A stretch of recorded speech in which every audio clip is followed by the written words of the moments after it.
नमस्कार दोस्तों, मैं हूँ राकेश अचल और आप देख रहे हैं अपना यूट्यूब चैनल चक्षुदर्शी, जो कि जनता का माउथपीस भी है। दोस्तों, मैं आपसे कुछ अपीलें करूँ इससे पहले मैं आपको बता दूँ कि आज मैं आपसे ईरान और इजराइल युद्ध के बारे में बात नहीं कर रहा हूँ, क्योंकि उसके बारे में तो सब बात कर रहे हैं, घर घर चर्चा हो रही है। लेकिन जिस मुद्दे पर चर्चा इस युद्ध की वजह से नहीं हो पा रही है, मैं उस मुद्दे पर आपसे बात करना चाहता हूं। और ये मुद्दा ये है कि क्या एक भारतीय उद्योगपति की गलती की वजह से अमेरिका ने जो भारत की सोलर इंडस्ट्रीज है उस पर 126% टैरिफ लगा दिया है, तो उस सजा को क्या ये उद्योग जो नया उभरता उद्योग है भुगते, और क्या ये जो सजा है, जो टैरिफ 126% थोका गया है, इसको क्या टाला जा सकता था। दोस्तों, सवाल व्यापार का नहीं है, सवाल भरोसे का है। और ये भी एक सवाल है कि देश बड़ा है या कोई उद्योगपति बड़ा है। 126% टैरिफ कम नहीं होता है। ये किसी व्यावसायिक विवाद की वजह से भी नहीं है, ये एक रणनीतिक चूक भी नहीं है। ये दरअसल एक अपराध है जो भारत के उद्योगपति की ओर से किया गया, और जिसका खामियाजा अब पूरे देश की सोलर इंडस्ट्री को भुगतना पड़ रहा है। आप कहेंगे किस्सा क्या है? तो किस्सा बड़ा दिलचस्प है। किस्से को अगर आप सुनना चाहते हैं तो आपसे अनुरोध है कि आप रील के अंत तक बने रहें। और इस बीच में अगर आपको ये लगे कि आज का अंक विमर्श के लायक है, विनिमय के लायक है, तो इस लाइक करें, इसे शेयर भी करें। सब्सक्रिप्शन तो आपके पास होगा ही। मेंबरशिप अगर आप लेना चाहें तो बहुत छोटी सी रकम है, मेंबरशिप भी ले सकते हैं। और दूसरे तरह से अगर आप आर्थिक मदद करना चाहते हैं तो सुपर चैट, सुपर स्टिकर्स और सुपर थैंक्स का भी आप इस्तेमाल कर सकते हैं। तो दोस्तों, मैं वही बात कर रहा था कि जब किसी कंपनी की चूक पूरे देश के एक खास उद्योग के लिए भारी पड़ने लगे, तब सवाल उठता है कि ये सिर्फ व्यापार का मामला है या फिर ये भारत की प्रतिष्ठा से भी जुड़ा हुआ मामला है। किस्सा ये है कि अमेरिका ने भारत से जो निर्यात होने वाला सोलर उत्पाद है उस पर 126% टैरिफ लगा दिया है। पहले ये टैरिफ जैसे और देशों में लगता था 25 के आसपास हुआ करता था, लेकिन अचानक 126% कर दिया। इसको कहते हैं दंडात्मक टैरिफ। ये सजा देने के लिए लगाया गया है। और गलती किसकी है? गलती देश के सोलर उत्पादकों की नहीं है, सोलर इंडस्ट्री से जुड़े हुए लोगों की नहीं है। गलती है उस बड़े घराने की जो इस समय हमारे भारत सरकार का प्रिय है, नाक की बाल है। कौन है? आप जानते हैं, A1 A2 में से कोई A2 होगा या A1 होगा। तो ये रहस्य भी मैं खुलासा कर देता हूँ कि ये उद्योग परिवार है अडानी साहब का। और अडानी साहब ने की दो कंपनियां हैं, मुद्रा सोलर एनर्जी और मुद्रा सोलर पीवी। इसने अमेरिका में वहाँ की जो नीतियां हैं उसके अनुसार सब्सिडी का फायदा लिया और उसका दुरुपयोग किया, और वापस से अमेरिका को ठगने की कोशिश की।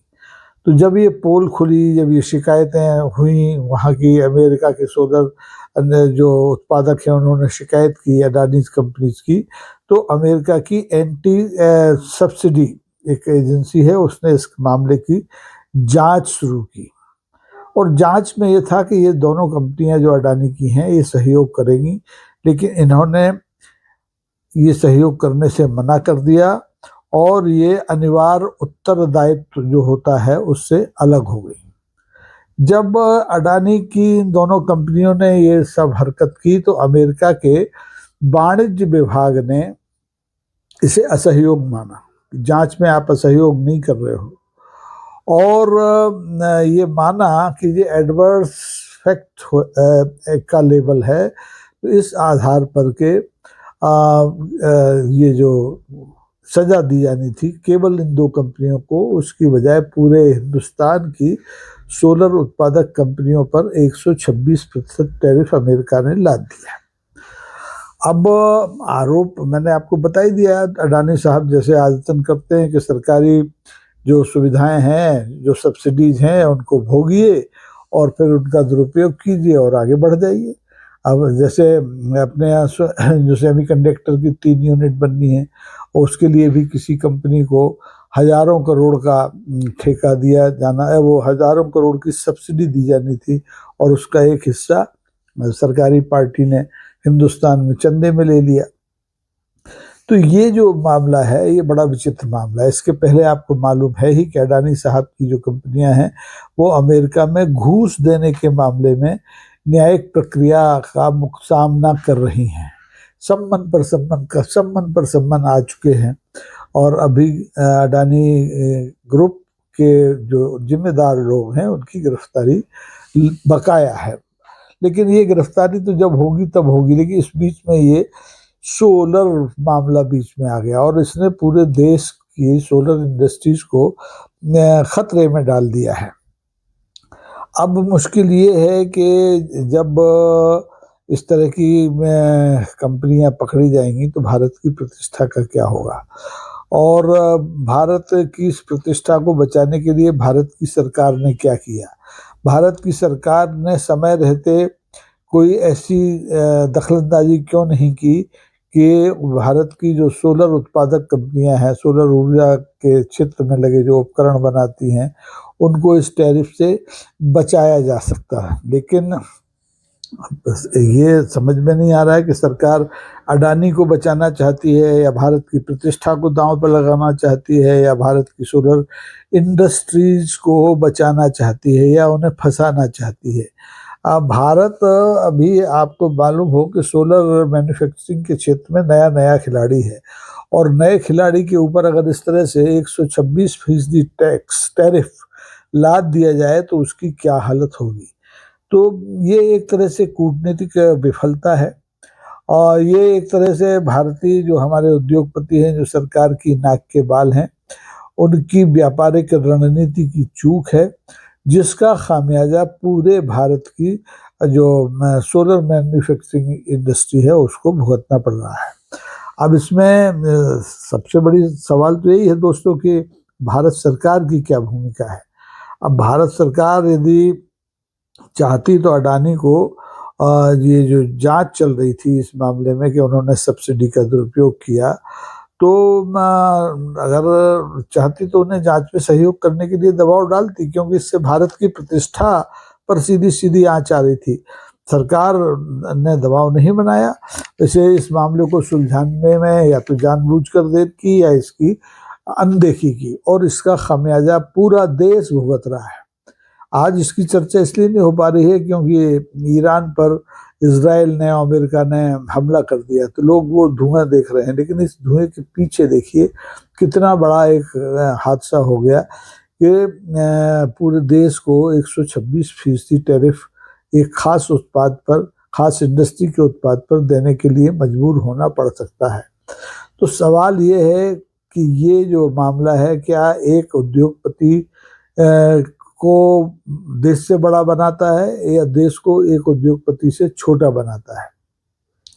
यदि इन दोनों में से किसी एक की वजह से देश की साख पर आंच आती है तो सवाल तो पूछे जाएंगे, और सवाल पूछना कि ये किसकी गलती से 126% टैरिफ हिंदुस्तान का सोलर मैन्युफैक्चरर भुगतेगा, ये राष्ट्र का विरोध नहीं है, राष्ट्र का द्रोह नहीं है, ये राष्ट्रभक्ति है। इस तरह के अगर सवाल नहीं पूछे जाएंगे तो ये अडानी टाइप के जो बड़े बड़े उद्योगपति हैं, जो इस देश की सरकार के ऊपर एक बोझ बने हुए हैं, ये देश को बेच खाएंगे, देश की प्रतिष्ठा को बेच खाएंगे, और इन्हें अगर नहीं रोका गया तो आने वाले दिनों में तो स्थिति और ज़्यादा भयानक हो जाएगी। तो अब यही सही वक्त है, अभी भी वक्त है कि भारत सरकार अपनी रणनीति बदले, अपना अडानी प्रेम त्यागे और इस मामले को संवाद के जरिए अमेरिका से सुलझाने की कोशिश करे, ताकि भारत की जो सोलर मैन्युफैक्चरिंग इंडस्ट्री है उसके वजूद को बचाया जा सके। अब देखना होगा कि भारत की सरकार, भारत के प्रधानमंत्री, भारत के उद्योग मंत्री, भारत के विदेश मंत्री इस मामले में क्या पुल बन सकते हैं, क्या इस मामले को सुलझाने के लिए अमेरिका से बात कर सकते हैं या नहीं कर सकते हैं। आने वाले दिन इन सवालों का इंतजार करेंगे। और दोस्तों, आपसे भी अनुरोध है कि आप भी इस बारे में क्या सोचते हैं, आपके पास क्या तर्क है, ये तर्क और ये अपना विचार आप कमेंट बॉक्स में आकर के जरूर लिखिए, शेयर कीजिए, ताकि सरकार पर यह दबाव बनाया जा सके कि वो ऐसे उद्योगपतियों से, ऐसे औद्योगिक घरानों से दूर रहें जो देश की मान प्रतिष्ठा को दांव पर लगाने के लिए किसी भी हद तक जा सकते हैं। उम्मीद है कि आपको आज का ये अंक अच्छा लगा होगा। आपसे फिर वही अनुरोध है कि इसे सब्सक्राइब कीजिए, इसकी मेंबरशिप लीजिए, इसे लाइक कीजिए, इसे शेयर कीजिए। अब आने वाले अंक में हम दूसरे विषयों पर बात करेंगे। ईरान और अमेरिका और इजराइल के युद्ध पर तो आप जो भी चैनल खोलेंगे, जिस चैनल का भी बटन दबाएंगे, वहाँ खबरें बरसती मिलेंगी। लेकिन इस तरह की खबरें, जिस तरह की खबरें मैंने आपके सामने रखी हैं, शायद ही किसी चैनल पर मिलें, क्योंकि इस समय चैनल युद्ध के उन्माद में है और दर्शक युद्ध से उठता हुआ धुआं देखना चाहता है। आप इससे बचिए। आज के लिए बस इतना ही। बहुत बहुत धन्यवाद। नमस्कार। जय हिंद।